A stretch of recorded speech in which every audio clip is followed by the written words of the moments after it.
High guys welcome to మన channel movie choice. ఇంకా మన ఛానల్ ఎవరు సబ్స్క్రైబ్ చేసుకోవద్దు, వెంటనే వెళ్ళి సబ్స్క్రైబ్ బెల్ ఐకాన్ ట్యాప్ చేసుకోండి. Review of project Z, actors by Sandeep Kishan, Lavanya Tripathi, Jackie Shroff, Daniel Balaji, director by CV Kumar. ఈ ప్రాజెక్ట్ జెడ్ మూవీ తమిళ్లో 2017లో థియేటర్స్లో మైవన్ అనే పేరుతో రిలీజ్ అయింది. ఇది ఒక సైన్స్ ఫిక్షన్ థ్రిల్లర్ మూవీ. ఇది మన తెలుగులో 2018లో రిలీజ్ కావాలి, కానీ ఈ మూవీ ప్రొడ్యూసర్కి హీరో సందీప్ కిషన్ గారికి గొడవలు రావడం వల్ల తెలుగు వెర్షన్ మూవీ రిలీజ్ కాలేదు. కానీ యూట్యూబ్లో 2019 సంవత్సరంలో సగం ఫస్ట్ హాఫ్ను మాత్రం అప్లోడ్ చేశారు. సెకండ్ హాఫ్ ఎక్కడా లేదు. నేను సెకండ్ హాఫ్ కోసం చాలా ట్రై చేశాను, కానీ ఎక్కడ అప్లోడ్ చేయలేదు. కానీ ఇప్పుడు 6 సంవత్సరాల తర్వాత మూవీ 2024 ఏప్రిల్లో థియేటర్స్లో తెలుగులో రిలీజ్ చేశారు. ఇప్పుడు మే 31 నుండి ఓటీటీ ప్లాట్ఫామ్ అయిన ఆహాలో స్ట్రీమింగ్ అవుతుంది. మూవీ చూసిన తర్వాత నా ఒపీనియన్ చెప్పాలంటే మూవీ నాకైతే నచ్చింది గైస్. 2018 థియేటర్స్లో రిలీజ్ అయ్యి ఉంటే సందీప్ కిషన్ గారికి ఒక సూపర్ హిట్ మూవీ ఆయన ఖాతాలో పడేది. మూవీ స్టోరీ విషయానికి వస్తే, హీరో కుమార్ సందీప్ కిషన్ ఓ పోలీస్ ఆఫీసర్. ఓ దొంగను పట్టుకునే ప్రయత్నంలో ఒక మర్డర్ని చూసి క్రిమినల్ పట్టుకోవడంలో గాయపడతాడు. ఆ గాయం నుంచి కోలుకుని తిరిగి జాబులో జాయిన్ అయ్యే లోపు సిటీలో వరుస హత్యలు జరుగుతూ ఉంటాయి. ఒక doctor, gym trainer, heroine, makeup man, ఇలా అందరూ ఒక తర్వాత ఒకరు చనిపోతూ ఉంటారు.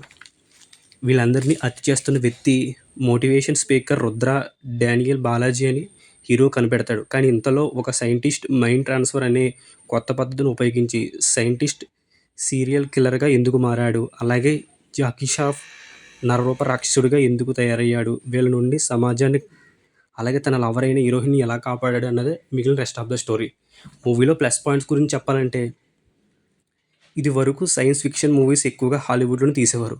ఇప్పుడు ఈ ట్రెండ్ మన ఇండియాలో కూడా ఎక్కువైంది. సైన్స్ ఫిక్షన్ జోనర్ స్టోరీలో ఎన్నో చిక్కుముళ్ళతో మూవీ ట్రావెల్ అవుతుంది. నార్మల్ ఆడియన్స్కి అర్థమయ్యే లాజిక్లో కన్విన్సింగ్గా ఈ కథను స్క్రీన్పై చెప్పడం అంటే డైరెక్టర్కి పెద్ద పరీక్షనే చెప్పాలి. ఈ ప్రాజెక్ట్ జెడ్ మూవీని ఇంట్రెస్టింగ్గా సైన్స్ ఫిక్షన్ థ్రిల్లర్గా తీయడంలో డైరెక్టర్ సివి కుమార్ పూర్తి స్థాయిలో విజయం సాధించాడని చెప్పాలి. మూవీ ఒకవైపు సీరియల్ కిల్లర్ కోసం హీరో సాగించే అన్వేషణ, మరోవైపు ప్రమోద్ అనే సైంటిస్ట్ ప్రయోగం చూపిస్తూ సైన్స్ ఫిక్షన్ క్రైమ్ థ్రిల్లర్గా స్టార్టింగ్ నుండి ఎండింగ్ వరకు ఈ మూవీని ఉత్కంఠభరితంగా నడిపించిన విధానం నాకు బాగా నచ్చింది. మనిషికి మరణమే అన్నది లేకుండా చేసేందుకు జరుగుతున్న పరిశోధన నుంచి స్ఫూర్తి పొందుతూ డైరెక్టర్ రాసుకున్న స్టోరీ ఐడియా సూపర్గా ఉంది. పోలీస్ ఆఫీసర్గా కుమార్ హీరో పాత్రకు పరిచయం, అతడి ఉన్న మానసిక సమస్య, సైకోథెరపిస్టు హీరోయిన్ ఆదిరాతో పరిచయం లాంటి సీన్స్తో నెమ్మదిగా మూవీ మొదలవుతుంది.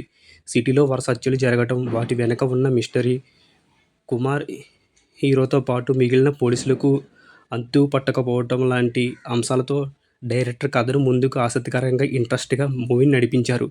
మూవీ ఫస్ట్ హాఫ్ ఇలాంటి సీన్స్ అన్నిటికీ హైలైట్గా చెప్పుకోవచ్చు. సెకండ్ హాఫ్లో మూవీలో ఉన్న ఒక్క చిక్కుముడిని విప్పుతూ వెళ్ళిన తీరు సూపర్గా అనిపించింది. ఈ హత్యల వెనక ప్రమోద్ ఉన్నాడని తెలియడంతో మూవీ మర్డర్ మిస్టరీ జోనర్ నుంచి సైన్స్ ఫిక్షన్ జోనర్లోకి టర్న్ అవుతుంది. ప్రమోద్ ప్రయోగం గురించి వచ్చే సీన్ ఇంట్రెస్ట్గా పెంచుతాయి. ఇవి సెకండ్ హాఫ్లో హైలైట్ సీన్స్గా మనం చెప్పుకోవచ్చు. ఇక మూవీలో హీరోగా చేసిన సందీప్ కిషన్ గారు పోలీస్ ఆఫీసర్గా క్యారెక్టర్లో కొత్తగా కనిపించారు. ఎక్కువగా లవర్ బాయ్ క్యారెక్టర్ చేసిన సీరియస్ పోలీస్ ఆఫీసర్ క్యారెక్టర్లో వేరియేషన్ చూపించిన విధానం నాకు బాగా నచ్చింది. విలన్గా జాకీ ష్రాఫ్ అదరగొట్టారు. సెకండ్ హాఫ్లో హీరోని డామినేట్ చేశారు. అదిరేగా లవణ్య త్రిపాఠి క్యారెక్టర్కు పెద్దగా ప్రాధాన్యత లేదు, కానీ తన పాత్ర మేరకు బాగా చేశారు. డానియల్ బాలాజీ ఫస్ట్ హాఫ్లో విలన్తో అదరగొట్టారు.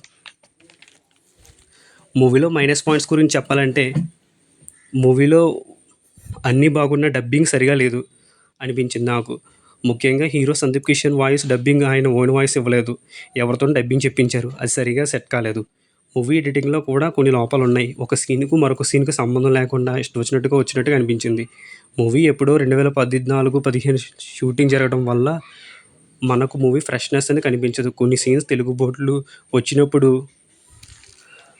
ఆ డిఫరెన్స్ మనకు అనిపిస్తుంది. మూవీ స్టార్టింగ్ 20 minutes చాలా స్లోగా స్టార్ట్ అవుతుంది. ఓవరాల్గా ఈ project Z movie different emotional science fiction thriller movie. ఈ వారం ఓటీటీలో మంచి థ్రిల్లర్ మూవీ చూడాలనుకునే వారికి బెస్ట్ చాయిస్గా చెప్పొచ్చు. అలాగే ఈ మూవీని మన మూవీ చాయిస్ 9 ఛానల్ కూడా సజెస్ట్ చేస్తుంది. ఖచ్చితంగా చూడండి ఒకసారి. ఈ మూవీకి మూవీ చాయిస్ 9 ఛానల్ ఇస్తున్న రేటింగ్ 3.5/5. మూవీ రివ్యూ నచ్చినట్లయితే మనం మూవీ చాయిస్ 9 ఛానల్ సబ్స్క్రైబ్ చేయండి, లైక్ చేయండి, షేర్ చేయండి. Thank you for watching. Have a nice day. జై హింద్.